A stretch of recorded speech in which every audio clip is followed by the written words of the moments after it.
Om Shanti 20 December 2024 प्रातः मुरली बाबा कहउछंती मीठे बच्चे बाबांकर स्मृति रे रहिबार अभ्यास कर तेबे मुखमंडल सर्वदा हर्षित रहिब अर्थात प्रफुल्लित रहिब। बाबांकर सहयोग मिली चलिब केबे भी झाउली पड़िब नाही। बाबांकर स्मृति रे रहिबार अभ्यास कर तेबे मुखमंडल सर्वदा हर्षित रहिब अर्थात प्रफुल्लित रहिब। बाबांकर सहयोग मिली चलिब केबे भी झाउली पड़िब नाही। प्रश्न तुम पिला मानकु एही ईश्वरीय विद्यार्थी जीवन केउ निशारे बा खुशी रे बिताइबाकु हेबो। तुम पिला मानकु एही ईश्वरीय विद्यार्थी जीवन केउ निशारे बा खुशी रे बिताइबाकु हेबो। उत्तर सदा सर्वदा एही निशा रहु कि आमे एही पाठ पढ़ा द्वारा राजकुमार राजकुमारी हेबु। तेणु एही जीवन को हसी खेली ज्ञानर नृत्य करी करी बिताइबाकु हेबो। सर्वदा उत्तराधिकारी होई फूल हेबार पुरुषार्थ करुथाओ। एहा हेउछि राजकुमार राजकुमारी हेबार कॉलेज। एठारे पढ़िबाकु भी हेबो तो पढ़ाइबाकु मध्य हेबो, प्रजा मध्य तैयारी करिबाकु हेबो, तेबे जाई राजा होई परिबो। बाबा तो विद्वान ही अटंती, तेणु तांकर पढ़िबार आवश्यकता नाही। गीत बचपन के दिन भुला न देना। ओम शांति। एही गीत केवल पिला मानक पई उद्दिष्ट। जदिओ एहा सिनेमार गीत किंतु किछि गीत तुम मानक पई प्रयोज्य।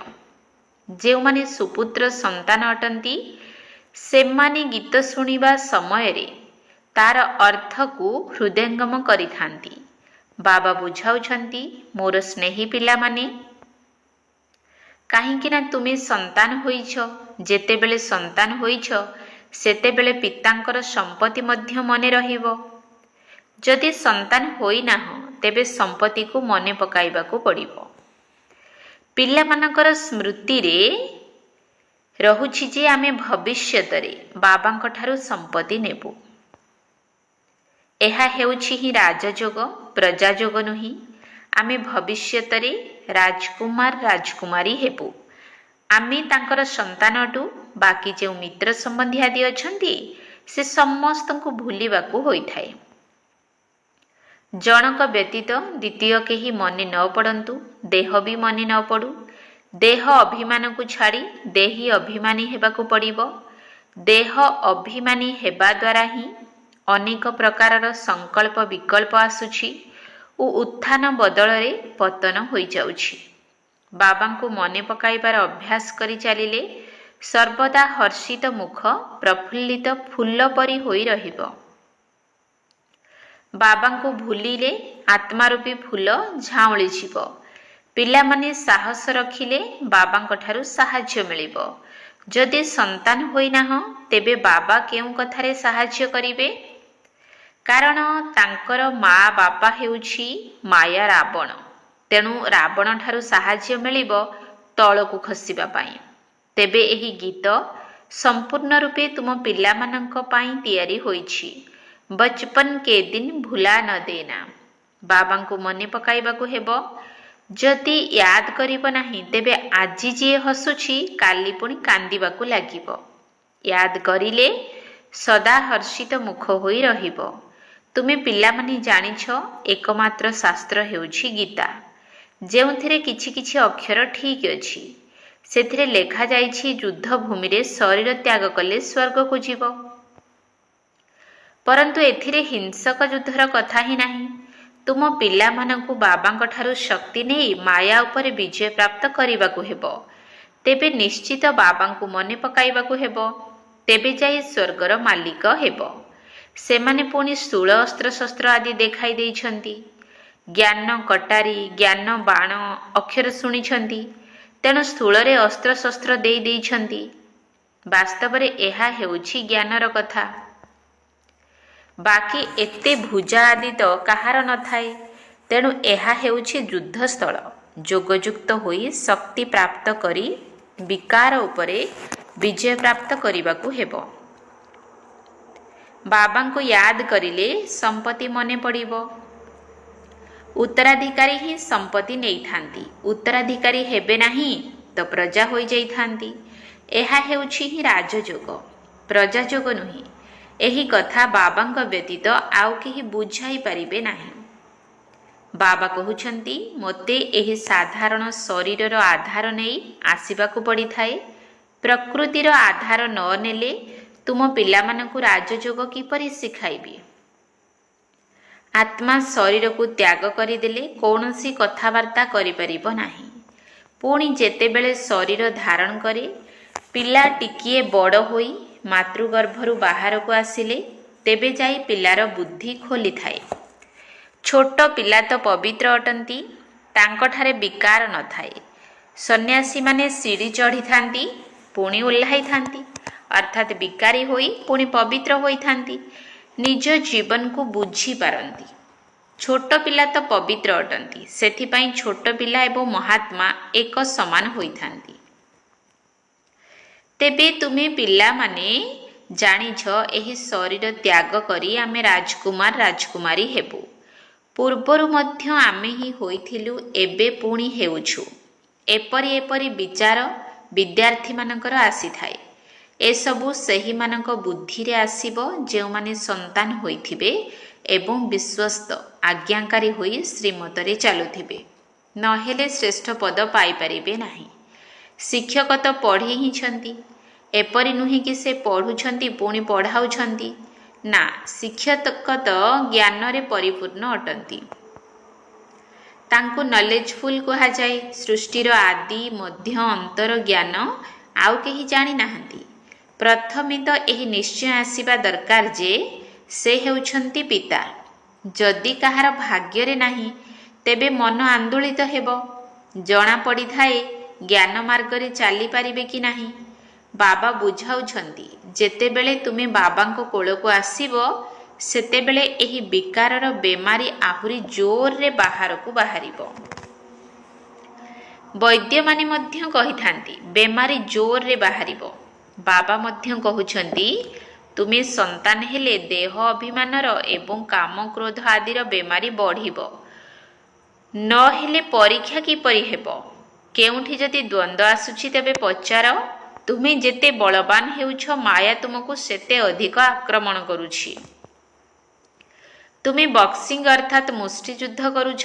ଯେଉଁମାନେ ସନ୍ତାନ ହୋଇନାହାନ୍ତି, ସେମାନଙ୍କ ପାଇଁ ବକ୍ସିଂର କଥା ହିଁ ନାହିଁ। ସେମାନେ ତ ନିଜର ହିଁ ସଂକଳ୍ପ ବିକଳ୍ପରେ ଉବୁଟୁବୁ ହେଉଛନ୍ତି। ସେମାନଙ୍କୁ କୌଣସି ସାହାଯ୍ୟ ମିଳିନଥାଏ। ବାବା ବୁଝାଉଛନ୍ତି, ଯଦି ମମା ବାବା କହୁଛ, ତେବେ ବାବାଙ୍କର ସନ୍ତାନ ହେବାକୁ ପଡ଼ିବ। ସନ୍ତାନ ହେଲେ ହୃଦୟରେ ପକ୍କା ହୋଇଯାଏ ଯେ ଇଏ ଆମର ଆତ୍ମିକ ପିତା ଅଟନ୍ତି। ବାକି ଏହା ହେଉଛି ଯୁଦ୍ଧସ୍ଥଳ। ଏଥିରେ ଡରିବାର ନାହିଁ କି ତୋଫାନରେ ସ୍ଥିର ହୋଇ ରହିପାରିବୁ ନା ନାହିଁ। ଏହାକୁ କମଜୋରି କୁହାଯାଏ। ଏଥିରେ ତୁମକୁ ସିଂହ ଭଳି ପରାକ୍ରମୀ ହେବାକୁ ପଡ଼ିବ। ପୁରୁଷାର୍ଥ ପାଇଁ ଭଲ ମତ ନେବା ଦରକାର। ବାବାଙ୍କୁ ପଚାରିବା ଦରକାର। ବହୁତ ପିଲା ନିଜର ଅବସ୍ଥା ଲେଖି ପଠାଇଥାନ୍ତି। ବାବାଙ୍କୁ ହିଁ ସାର୍ଟିଫିକେଟ୍ ଦେବାକୁ ହେବ। ବ୍ରହ୍ମାଙ୍କୁ ଲୁଚାଇ ପାର, କିନ୍ତୁ ଶିବ ବାବାଙ୍କ ନିକଟରେ କିଛି ଲୁଚାଇ ପାରିବ ନାହିଁ। ବହୁତ ଅଛନ୍ତି ଯିଏକି ଲୁଚାନ୍ତି, କିନ୍ତୁ ତାଙ୍କ ପାଖରେ କିଛି ବି ଲୁଚି ପାରିବ ନାହିଁ। ଭଲର ଫଳ ଭଲ, ମନ୍ଦର ଫଳ ମନ୍ଦ ହୋଇଥାଏ। ସତ୍ୟଯୁଗ ତ୍ରେତାରେ ତ ସବୁ ଭଲ ହିଁ ଭଲ ହୋଇଥାଏ। ଭଲ ମନ୍ଦ, ପାପ ପୁଣ୍ୟ ଏହିଠାରେ ହିଁ ହୋଇଥାଏ। ସେଠାରେ ଦାନ ପୁଣ୍ୟ ମଧ୍ୟ କରାଯାଏ ନାହିଁ। ତାହା ତ ପ୍ରାରବ୍ଧ ହିଁ ଅଟେ। ଏଠାରେ ଆମେ ସମ୍ପୂର୍ଣ୍ଣ ସମର୍ପଣ ହେଉଛେ। ତେଣୁ ବାବା 21 ଜନ୍ମ ପାଇଁ ପ୍ରତିଦାନରେ ଦେଇ ଦେଉଛନ୍ତି। ତେଣୁ ବାବାଙ୍କୁ ଅନୁସରଣ କରିବାକୁ ହେବ। ଯଦି ଓଲଟା କାମ କରିବ, ତେବେ ବାବାଙ୍କ ନାମ ବଦନାମ କରିବ। ସେଥିପାଇଁ ବାବାଙ୍କୁ ଶିକ୍ଷା ମଧ୍ୟ ଦେବାକୁ ପଡ଼ୁଛି। ରୂପ ବସନ୍ତ ଅର୍ଥାତ୍ ଯୋଗୀ ଜ୍ଞାନୀ ମଧ୍ୟ ସମସ୍ତଙ୍କୁ ହେବାକୁ ପଡ଼ିବ। ଆମ ଆତ୍ମାମାନଙ୍କୁ ବାବା ପଢ଼ାଉଛନ୍ତି। आमको पुणी अन्य मानकु पढ़ाइबाकु हेबो। सत्य ब्राह्मण मानकु ही सत्य गीता सुनाइबाकु हेबो। आउ कोनोसी शास्त्रर कथा नाही, मुख्य हेउछि गीता। बाकी सबु तार रचना अटंती, से सबु द्वारा काहार कल्याण हुए नाही। मो सहित केही मिसी पारंती नाही। मु ही आसी पुणी सहज ज्ञान सहज राजयोग शिखाउछि। सर्वशास्त्रमयी शिरोमणि हेउछि गीता। एही सत्य गीता द्वारा ही संपत्ति मिली थाए। कृष्ण को मध्य गीता द्वारा संपत्ति मिली। गीतार मध्य पिता जी की रचयिता अटंती, सी आसी संपत्ति देउछंती। बाकी गीता शास्त्र संपत्ति मिलिबो नाही। रचयिता हेउछंती जणे, बाकी समस्ते तांकर रचना। प्रथम नंबर रे शास्त्र हेउछि गीता। तेबे पछरे जो शास्त्र सब तैयारी होइछि सेगुड़िक ठार मध्य कौनसी संपत्ति मिलिबो नाही। संपत्ति सम्मुखरु ही मिलुछि। मुक्तिर वर्षा तो समस्तंकु मिलिबार नाही। समस्तंकु घर को फेरी जीवाकु हेबो। बाकी पाठ पढ़ा द्वारा स्वर्गर संपत्ति मिली थाए। पुणी जीए जेते पढ़ी पारिबो। बाबा सम्मुखरे आसी पढ़ाउछंती। जे पर्यंत निश्चय होई नाही कि किए पढ़ाउछंती, तेबे बुझिबे कौन बा प्राप्ति करि परिबे। तथापि भी बाबांक ठारु शुणुछंती। तेबे ज्ञानर तो विनाश हेबो नाही। जेतिकी सुख मिलिबो पुणी अन्य मानकु मध्य सुख देबे, प्रजा तैयारी करिबे, तेबे निजे मध्य राजा होई जिबे। आमर एहा हेउछि विद्यार्थी जीवन। हसी खेली ज्ञानर नृत्य करी करी आमे जाई राजकुमार हेबा। छात्र जानी छांती जे आमे राजकुमार हेबु, तेणु खुशीर पारद चढ़ी थाए। एहा तो राजकुमार राजकुमारी हेबार कॉलेज अटे। दुनिया रे तो राजकुमार राजकुमारी मानकर अलगा कॉलेज थाए। विमान रे चढ़ी कॉलेज को जाई थांती। विमान मध्य सेठारे संपूर्ण सुरक्षित प्रतिरोधक्षम होई थाए। केबे भांगी न थाए। केबे कौनसी प्रकार रे दुर्घटना हेबो ही नाही। एहा सबु बुझिबार कथा। प्रथमतः बाबांक ठारे पूरा बुद्धि जोग रखिबाकु पड़िबो। द्वितीय रे समस्त समाचार बाबांकु देबाकु पड़िबो। किए किए कंटारू कढ़ी होइछंती, बाबांक सहित पूरा संबंध रखिबाकु पड़िबो। जहा द्वारा टीचर मध्य निर्देश देई पारिबे। किए किए उत्तराधिकारी होई फूल हेबार पुरुषार्थ करुछंती। कंटारू कढ़ी तो होइछंती, पुणी फूल सेतेबेले हेबे जेतेबेले संतान रूपे संपूर्ण समर्पित हेबे। नहेले कढ़ीरु कढ़ी होई रही जिबे, अर्थात प्रजारे आसी जिबे। एबे जीए जेपरी पुरुषार्थ करिवे सेहीपरि पद पाइबे। एपरि नुही जणे दौड़िले आमे तार लांज धरि नेबु। भारतवासी एहीपरि बुझी थांती। परंतु लांज धरिबार तो कौनसी कथा नाही। जे करिबो से पाइबो। जे पुरुषार्थ करिबो 21 पीढ़ी तार प्रारब्ध जमा हेबो। सत्य जुगरे बुढ़ा तो निश्चित हेबो, परंतु अकाल मृत्यु हुए नाही। केते उच्च पद मिलुछि। बाबा बुझी जाती यांकर भाग्य खोलिछि। उत्तराधिकारी होइछंती। एबे पुरुषार्थी अटंती, पुणी बाबांकु जणाई थांती। बाबा एही समस्या सबु आसुछि। एपरि हेउछि। प्रत्येकंकु हिसाब देबाकु पड़ी थाए। एते परिश्रम आउ कोनसी सत्संगरे हुए नाही। बाबा तो छोट छोट पिला मानकु मध्य संदेश आनिबा निमंते बतन को पठाई देई थांती। युद्धरे वार्ताबह मध्य दरकार ना। एहा हेउछि युद्ध क्षेत्र। एठारे तुमे सम्मुखरे शुणुछ, तेणु बहुत भल लागुछि। मन खुशी होई जाउछि। बाहर को गले बगुलांक सह मिसिबा द्वारा खुशी हजि जाई थाए। सेठारे मायार धूली रहिछि, सेथिपाई तेणु पक्का हेबाकु पड़िबो। बाबा केते स्नेहरे पढ़ाउछंती, केते सुविधा देउछंती। एपरि मध्य बहुत अछंती जे माने भल भल कही रही जाई थांती। कोटिकरे केही गोटिए आसी थांती। एठारे तो ज्ञानर निशा रहिबा दरकार। जेपरि मदर निशा चढ़ी थाए। केही जदि देबालिया होई मद पी थांती, ଜୋରରେ ନିଶା ହୋଇଗଲେ ଭାବିଥାନ୍ତି ମୁଁ ରାଜାଙ୍କର ରାଜା ହେବି। ଏଠାରେ ତୁମ ପିଲାମାନଙ୍କୁ ପ୍ରତିଦିନ ଜ୍ଞାନ ଅମୃତରେ ଭରା ପିଆଲା, ସୁରା ଇତ୍ୟାଦି ପାନ କରିବା ପାଇଁ ବ୍ୟବହୃତ ହେଉଥିବା ଲମ୍ବା ନାଡ଼ ଥିବା କପ୍ ମିଳୁଛି। ପ୍ରତିଦିନ ଧାରଣା କରିବା ପାଇଁ ପଏଣ୍ଟସ୍ ଏପରି ମିଳୁଛି ଯାହାକି ବୁଦ୍ଧିର ତାଲା ହିଁ ଖୋଲି ଯାଉଛି। ସେଥିପାଇଁ କିପରି ବି ହେଉ ମୁରଲି ପଢ଼ିବାର ଅଛି। ଯେପରି ପ୍ରତିଦିନ ଗୀତା ପଢ଼ିଥାନ୍ତି ନା, ଏଠାରେ ମଧ୍ୟ ପ୍ରତିଦିନ ବାବାଙ୍କ ଠାରୁ ପାଠ ପଢ଼ିବାକୁ ହେବ। ପଚାରିବା ଦରକାର ଯେ ମୋର ଉନ୍ନତି ହେଉନାହିଁ, କାରଣ କ'ଣ? ଆସି ବୁଝିବା ଦରକାର। ସେହିମାନେ ହିଁ ଆସିବେ ଯେଉଁମାନଙ୍କର ପୁରା ନିଶ୍ଚୟ ରହିଥିବ କି ସିଏ ଆମର ପିତା ଅଟନ୍ତି। ଏପରି ନୁହେଁ କି ନିଶ୍ଚୟ ବୁଦ୍ଧି ହେବା ପାଇଁ ପୁରୁଷାର୍ଥ କରୁଛନ୍ତି। ନିଶ୍ଚୟ ଅର୍ଥାତ୍ ପୂର୍ଣ୍ଣ ବିଶ୍ୱାସ, ସେଥିରେ ଶତକଡ଼ା ନଥାଏ। ବାବା ହେଉଛନ୍ତି ଜଣେ, ତାଙ୍କଠାରୁ ହିଁ ସମ୍ପତ୍ତି ମିଳୁଛି। ଏଠାରେ ହଜାର ହଜାର ପଢ଼ୁଛନ୍ତି, ପୁଣି ବି କହୁଛନ୍ତି ନିଶ୍ଚୟ କିପରି କରିବୁ। ଏଭଳି କହୁଥିବା ଆତ୍ମାକୁ ଭାଗ୍ୟହୀନ କୁହାଯାଏ। ଭାଗ୍ୟବାନ ସିଏ ଯିଏ ବାବାଙ୍କୁ ଜାଣିବେ ଓ ମାନିବେ। କେହି ରାଜା ଯଦି କହିବେ ମୋର ପୋଷ୍ୟ କୋଳର ସନ୍ତାନ ଆସି ହୁଅନ୍ତୁ, ତେବେ କୋଳକୁ ଯିବା ଦ୍ୱାରା ହିଁ ନିଶ୍ଚୟ ହୋଇଯାଇଥାଏ ନା। ଏପରି କହିବେ ନାହିଁ କି ନିଶ୍ଚୟ କିପରି ହେବ। ଏହା ହେଉଛି ହିଁ ରାଜଯୋଗ। ବାବା ତ ସ୍ୱର୍ଗର ରଚୟିତା ଅଟନ୍ତି, ତେଣୁ ସ୍ୱର୍ଗର ମାଲିକ କରାଉଛନ୍ତି। ଯଦି ନିଶ୍ଚୟ ହେଉନାହିଁ ଅର୍ଥାତ୍ ତୁମ ଭାଗ୍ୟରେ ନାହିଁ, ଆଉ କିଏ କ'ଣ କରିପାରିବେ?